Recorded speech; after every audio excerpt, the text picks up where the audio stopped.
beaucoup. Donc, discussion générale.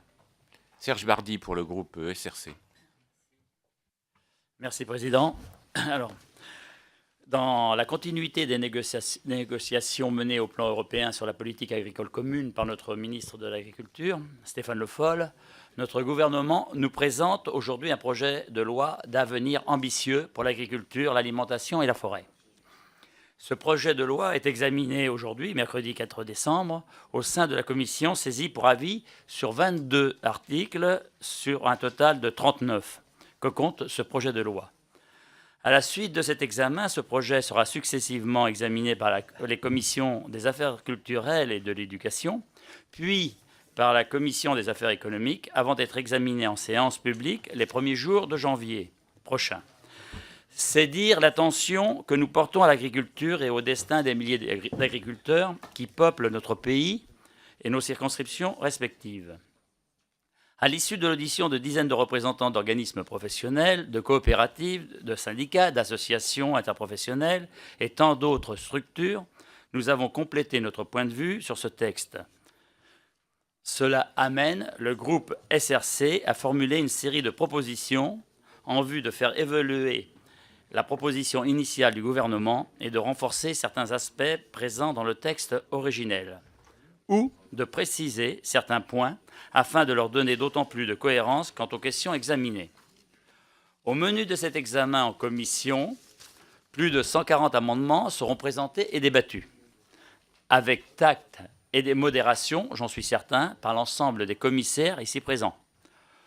Au nom du groupe SRC, je tiens d'ores et déjà à remercier et à féliciter notre collègue Jean-Yves Collet, rapporteur pour avis, dont la contribution sur ce texte et au terme de l'examen des très nombreux amendements qu'il propose, nous promet un débat riche sur ce texte, et notamment sur le volet développement durable et aménagement du territoire qui nous intéresse au premier chef. Je souhaiterais enfin associer mes collègues socialistes ici présents aux propositions d'amendements que j'ai formulées en vue de cet examen en commission, et qui, pour des raisons liées aux contraintes de temps et aux miracles de l'informatique, n'ont pas pu apparaître comme co-signataires de plusieurs initiatives que je proposerai lors de ce débat.